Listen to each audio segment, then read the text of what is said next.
Commissioner Lehman. Thank you. Mr. Mayor, there is no question that that your leadership and your firm grip and presence in your movable command post made a huge difference on that day. There was no question to the world that the captain was on the bridge.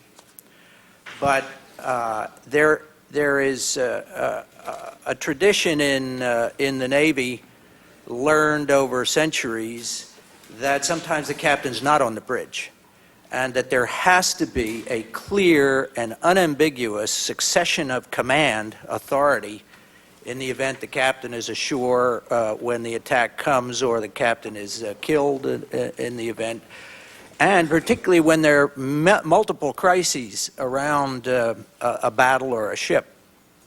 And one of the problems that our staff and we see in the new incident command system that has just been promulgated on Friday, that it's really a formula for negotiation between strong and powerful and heroic agencies as to who's going to be in charge at the time.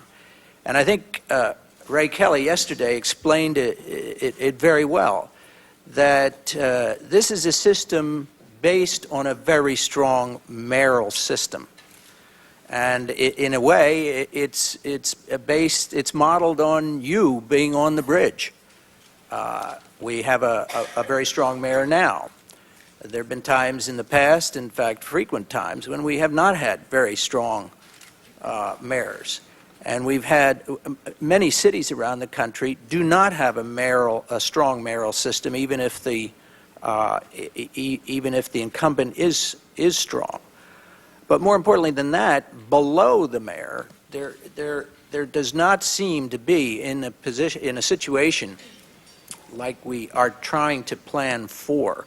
They're coming back, and they may and probably plan to do multiple events to maximize confusion and maximize casualties.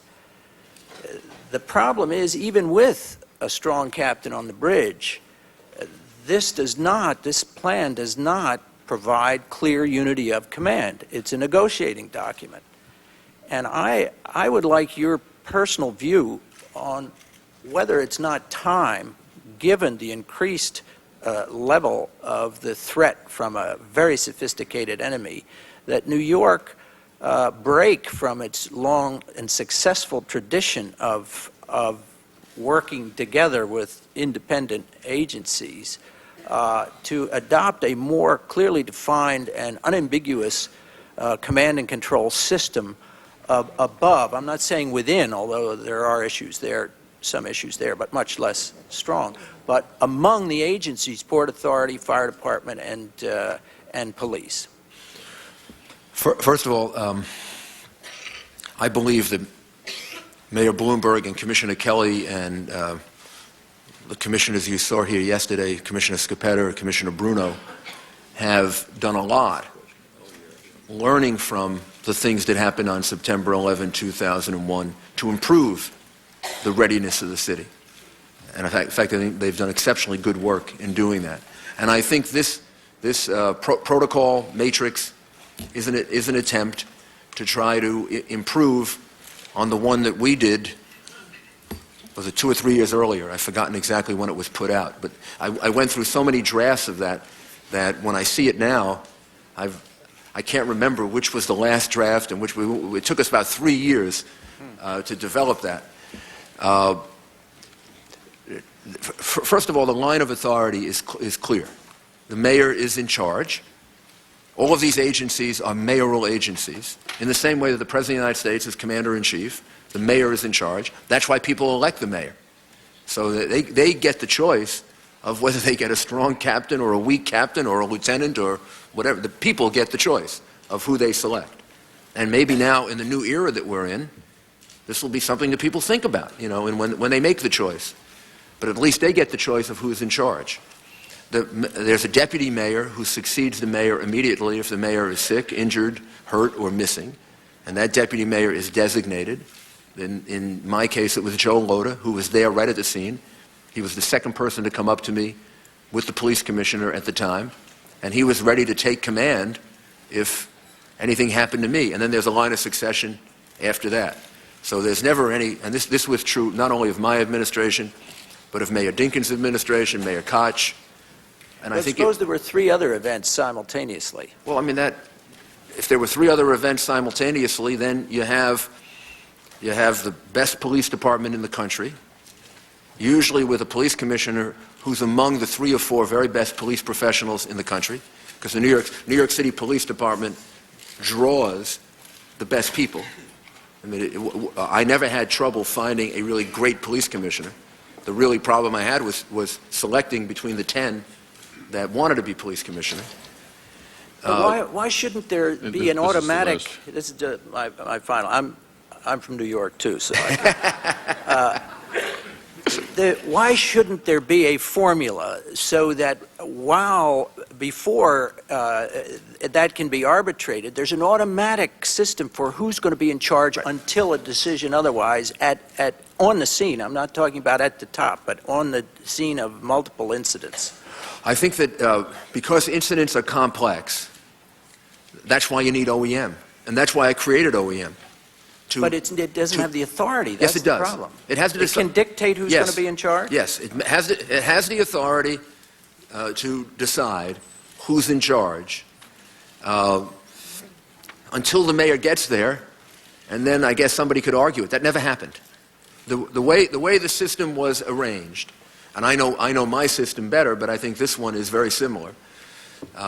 Most emergencies have a department that's in charge. A typical criminal case, the police are in charge. A typical fire, the fire department's in charge. Where it gets complicated is, let's say, and I remember where this emerged. It emerged from the sarin gas attack that we simulated near the World Trade Center.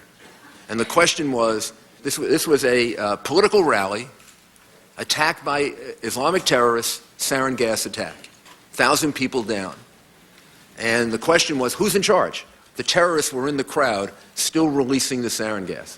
Well, the police department's in charge, while it's still a criminal case, a terrorist case.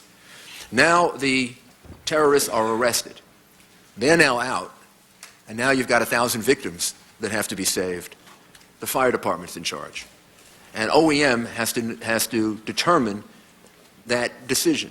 So if there were an attack in this building right now, if something happened in this building, and the terrorists were in this building, or we were being held hostage, or whatever, everybody would arrive. It would be clear that the police department was in charge. The chief of the police department would be outside, and he would be directing the situation. Once the terrorists or hostage takers were taken out, and this building became a rescue mission, we had all been injured with biological attack or chemical attack. Now the fire department would take over. And I saw several hundred of these, and they never proved to be a problem. One thing, I know you're a New Yorker, I'm a New Yorker. I'll tell you one thing, and you know this about New York, and Rick is, and they handle big things brilliantly. There was not a problem of coordination on September 11, 2001, because it was bigger than everybody involved in it. So nobody was asserting ego. The fire department should take over, the police department, the mayor should be in charge. Everyone sublimated their ego to how big it was. They're terrific at big emergencies. Where the problems occur that you've reported and found, it's in the smaller situations, where they have time to debate who's better, who's more effective. I come from a family of 4 uncles who were police officers, and 1 who was a firefighter. So I know this from the time I was 2 years old. And if it's a big emergency, they will all be in there helping each other and assisting each other. If it's an extraction from a car, they're going to race to get there because the police department feels they can do it better and the fire department feels they can do it better. And that's why you need an OEM, because you want to retain this tremendous pride, like the Marine Corps has, or like the FBI has. At the same time, you want to be able to use it correctly, and that's why you need, the only thing I would recommend, and I think the present mayor is doing this, I think Mayor Bloomberg is doing this, you've got to have a very strong OEM so that if Jerry Hauer, who's going to be here later, I had two OEM directors. One was Jerry Hauer, second one you saw yesterday, Richie Shearer. If they arrived at an emergency and there was any doubt, they had the authority to say, police department in charge, fire department in charge. I would usually arrive there, or my deputy mayor, if I was sick or wasn't around. And then if they had a problem with that, they could raise it with the deputy mayor, but he would always support the head of OEM. So I think that is the best way to handle it in New York. Thank you.